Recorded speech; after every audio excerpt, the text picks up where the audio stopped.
Le spectacle a été garanti pour le nombreux public de l'espace Biafra de Treichville. En maître d'œuvre, Yohan Saramito, qui a été le coureur le plus spectaculaire de la première manche du championnat national de moto. Chaque fois que le circuit le permettait, Yohan Saramito a effectué des sauts à la fois époustouflants et spectaculaires. Les personnalités présentes à Biafra et le champion de Côte d'Ivoire de rallye 2013 Gary Chene ont dû savourer les prouesses du jeune Yohan.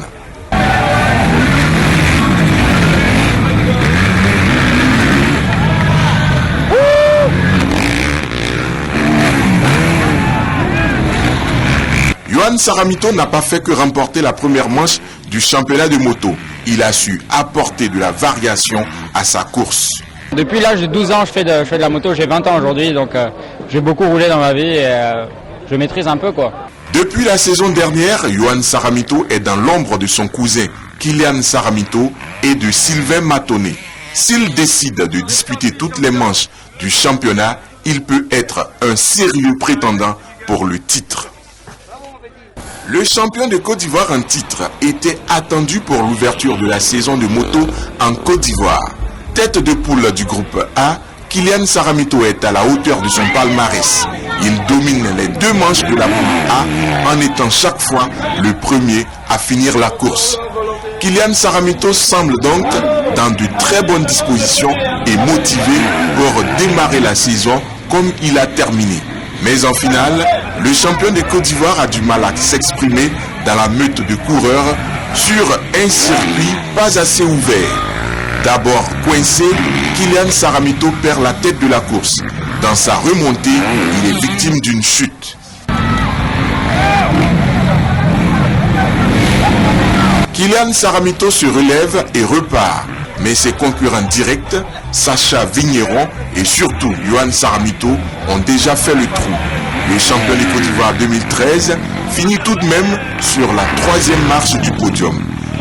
J'ai sauté de côté et j'ai atterri trop fort dans le plat. Donc mes poignets n'ont pas pu supporter, je suis tombé. Kylian Saramito est certes déçu, mais il reste confiant pour le reste de la saison. Ils ont activement participé à cette première journée du championnat national de moto en tant qu'athlète, responsable de la sécurité ou organisateur. Angèle Soukrou leur a tendu son micro. C'était pas facile du tout, hein.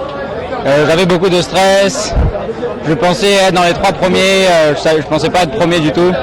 Mais je me suis donné à fond, j'ai fait le meilleur possible de moi-même et puis voilà. Hein. Je me suis dit, voilà, j'ai réussi à gagner. J'ai réussi à être deuxième, ça grâce à l'entraînement. Ça n'a pas été compliqué devant Kylian, devant Yohan. Comment tu as organisé ta course? J'ai essayé de garder le même rythme sans forcer pour pouvoir réussir à terminer dans les premiers. Depuis le samedi, nous avons mis en place un dispositif de sécurité. Nous avons déployé 20 personnes depuis le samedi jusqu'à aujourd'hui dimanche.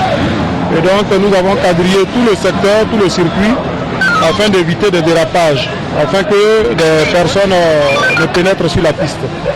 On a profité des erreurs que nous avons faites l'année dernière pour améliorer. On a lancé Treichville, ce n'était pas évident. Je vois que ça a été bien, le niveau a été très bien levé. On a eu le soutien total de la mairie. Monsieur le maire était là, monsieur le maire de Treichville, monsieur le maire de Marcory était là, le ministre des Sports était là, son directeur de cabinet était là. Donc, ça c'est la volonté politique déjà qu'ils affichent derrière notre discipline, c'est déjà bon. Maintenant, il y a des sponsors à qui on a dit de venir voir. Je dis, venez, vous voyez, vous allez voir qu'on peut faire mieux. Il faut que nous entendons juste avec la presse, les choses vont bien se passer. On enchaîne avec les réactions des personnalités. Le maire de Treichville, M. François Amichia, et le ministre des Sports, M. Alain Lobognon, étaient présents à cette ouverture de saison de moto. Leur réaction au micro, toujours de Angèle Soukrou. Déjà hier, nous avions l'ouverture de la session de cyclisme. Aujourd'hui, nous avons le motocross. Nous ne pouvons que remercier les présidents des fédérations qui ont choisi la commune de Treichville pour abriter ces deux manifestations importantes. Et comme vous avez pu le constater, c'est une manifestation sportive qui a entraîné beaucoup de monde, une bonne mobilisation.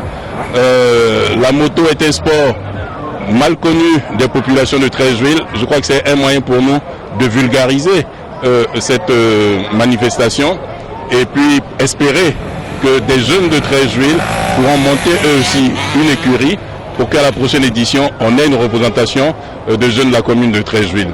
En tout cas, je voudrais adresser toutes mes félicitations et tous mes encouragements à la Fédération ivoirienne de moto, à l'équipe qui a organisé, et puis surtout aux forces d'ordre qui ont permis de canaliser les populations, parce que la dernière édition, nous avions eu quelques soucis de sécurité. Cette fois-ci, la compétition a été entièrement sécurisée. Je crois que bravo et félicitations à tous les comités d'organisation. Il faut saluer le retour de la moto. Nous pensons qu'une telle organisation est à saluer. Une telle mobilisation également est à saluer, mais cela nous interpelle sur les infrastructures. Voyez-vous, nous n'avons pas la sécurité à 100% sur l'espace. Il y a le boulevard qui est à côté. C'est une menace sur les spectateurs. Nous devons donc penser à aménager des espaces fermés pour permettre à la moto de s'exprimer en Côte d'Ivoire. Mais aujourd'hui, c'est une satisfaction parce que il y a longtemps que nous n'avions pas vu ce genre de spectacle et ce genre d'organisation. C'est la preuve que le sport moto a un bel avenir en Côte d'Ivoire. Je peux vous le dire, la fédération organise sa compétition sans l'apport de l'État. C'est la preuve qu'une fédération sérieuse peut organiser une compétition sportive. La fédération de moto est à saluer. Le moment viendra, l'État lui donnera son apport. C'est ce que nous attendons des fédérations parce que nous estimons aujourd'hui que le sport en Côte d'Ivoire doit drainer du monde. Par le nombre d'amateurs, par le nombre de licenciés, nous devons voir rayonner le sport de Côte d'Ivoire.